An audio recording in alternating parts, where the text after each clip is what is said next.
Acontece que isso não é simples em turmas muito numerosas. Não é fácil nos anos finais e no ensino médio, mas é possível se coletivamente todos os profissionais se organizarem e escolherem, principalmente de uma maneira acordada, consensual, discutida, que instrumentos se adequam melhor a essa ou aquela turma.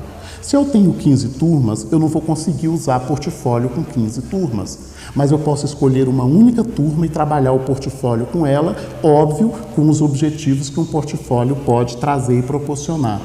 Outro colega vai adotar outra estratégia. Na verdade, todos esses instrumentos e a diversificação que podemos fazer deles podem coletivamente cooperar para mais aprendizagem. A avaliação formativa, ela é comprometida com as aprendizagens. E ela, não por acaso, perpassa ou pode perpassar os outros 3 níveis. A avaliação da aprendizagem, que nas nossas diretrizes de avaliação nós chamamos de avaliação para as aprendizagens, quer dizer, quando a avaliação formativa acontece. A avaliação institucional, que é a avaliação da escola por ela mesma, e a avaliação de redes ou avaliações externas, que recebem esses nomes, mas na verdade elas só se tornam mesmo a avaliação quando os dados emanados desses exames chegam na escola, a escola reflete criticamente sobre eles e localiza nesses índices o seu currículo, o seu projeto político-pedagógico. O nosso entendimento é de que a avaliação formativa pode também acontecer nesses níveis. Uma avaliação institucional formativa é uma avaliação em que não se avaliam as pessoas, e sim os processos. Uma avaliação de redes pode se tornar formativa quando os índices chegam na escola, discutimos, localizamos nossas fragilidades e potencialidades e aí reconduzimos o nosso trabalho pedagógico. O que faz a avaliação ser formativa é o encorajamento que ela dá para os sujeitos continuarem estudando, aprendendo e se desenvolvendo. Ela não é uma avaliação punitiva, ela não é uma avaliação que expõe as pessoas, ela não pode sair por aí ranqueando e premiando, pois isso, de certa forma, traz alguns comprometimentos para o processo, inclusive para a legitimidade dele. Quantos alunos, quantos estudantes usam da cola, usam de outros instrumentos, por quê? Porque eles querem passar de ano. Isso não significa aprender. Então, nesse sentido, convém que entendamos que a função formativa, ela é de fato uma função comprometida com as aprendizagens.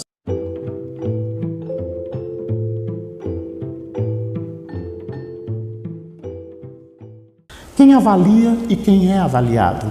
Nesse sentido, da perspectiva de uma avaliação formativa, todos. A escola avalia, a escola se autoavalia, o estudante é avaliado, os gestores, todos avaliamos e todos sendo avaliados.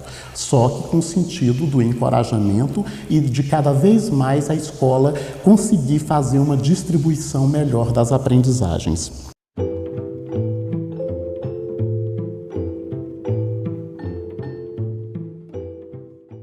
Na rede pública do Distrito Federal, nós temos a coexistência de 2 lógicas. Nós já temos movimentos que se intensificam no sentido de fazer avaliação formativa, inclusive em escolas dos anos iniciais e dos anos finais, com as escolas que aderiram aos ciclos para as aprendizagens, e temos também as escolas que continuam na organização seriada, com notas, e mesmo na organização anual, com um regime semestral, como acontece no ensino médio, que também tem nota. O que nós entendemos? A princípio, não é mesmo possível tirar nota de uma vez do currículo, de uma cultura escolar que há muito tempo se organiza sob essa forma de pensar. O que nós tentamos, de certa forma, é fazer entender que a nota, se não for fruto de um processo bem conduzido, ela pode revelar tudo, menos a aprendizagem. O que você diria de um estudante que chega com um boletim na sua escola ou trazendo um histórico de uma outra rede em que ele tem 5,75 num componente e 3,75 no outro componente? Você deduz que ele saiba mais aquele outro componente de 5,75 e menos o de outro. Pois é, só que você não consegue identificar o que ele aprendeu, o que ele não aprendeu e muito menos o que foi feito para que ele aprendesse. Então, nesse sentido, a nota, ela apenas tenta transmitir uma espécie de uma convenção social em que, em tese, aprendeu mais quem tem uma maior nota. De qualquer forma, nós entendemos que não é possível tirar de uma vez a nota, a não ser por um processo de amadurecimento da escola, da comunidade e do estudante. Vejamos o caso do BIA. Os meninos que desde pequenos entraram no BIA, eles chegam nesse processo com mais tranquilidade. Os pais, a comunidade e às vezes nós mesmos, professores, é quem buscamos o sentido da nota, esses estudantes não. Agora, quando você tem um estudante maior, vindo de outra realidade, ou que fazia seriação, que ele passa a compor o BIA, ele também passa a ter mais dificuldade, porque ele já traz em si uma cultura de nota. De qualquer forma, o nosso entendimento é de que, mesmo havendo nota, é possível construir um processo formativo até que cheguemos a essa nota.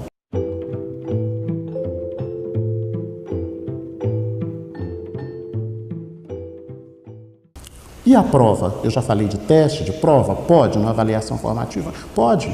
Não é proibido usar prova. Acontece que o uso dessa prova, como se construiu todos os procedimentos para que se chegasse nessa prova. Existem escolas que fazem provas, instrumentos perfeitos, muito bem escritos, e acreditam que isso possa fazer a diferença. Não é verdade. Isso somente não faz a diferença. Do que adianta uma prova multidisciplinar, interdisciplinar, se as aulas não foram, se o trabalho pedagógico da escola assim não foi? Então, delegar apenas ao momento de prova a magia de fazer aprender é outro equívoco. A prova pode, é bem-vinda e até deve ser trabalhada numa perspectiva mais formativa, porque ela também é um instrumento importante. Agora, não é qualquer prova, não é qualquer comando. É preciso que a gente sente, estude, discuta esse instrumento antes mesmo da sua elaboração até a sua devolutiva para o estudante, pode compor um momento formativo.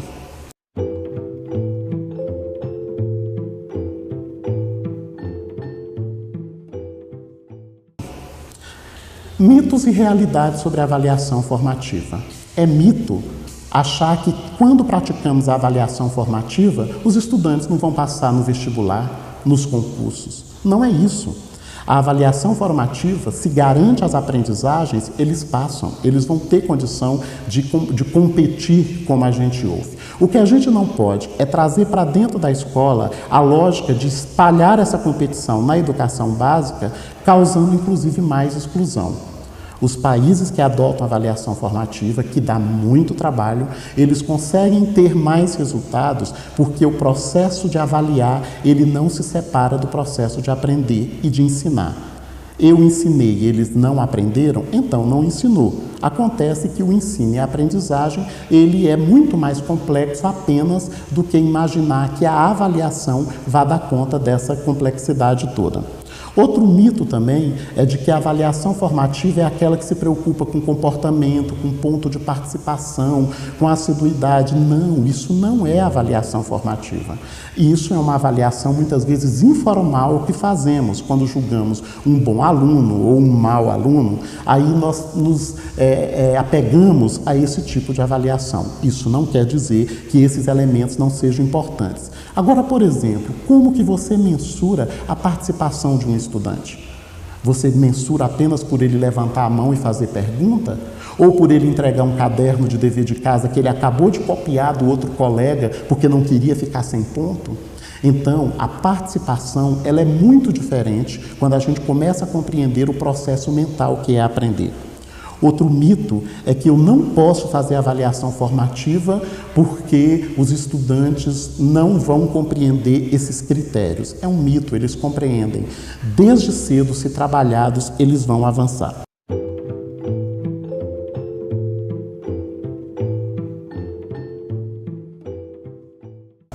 E por fim, para finalizarmos essa videoaula, eu respondo uma pergunta que sempre me fazem. Por que todos temos medo da avaliação?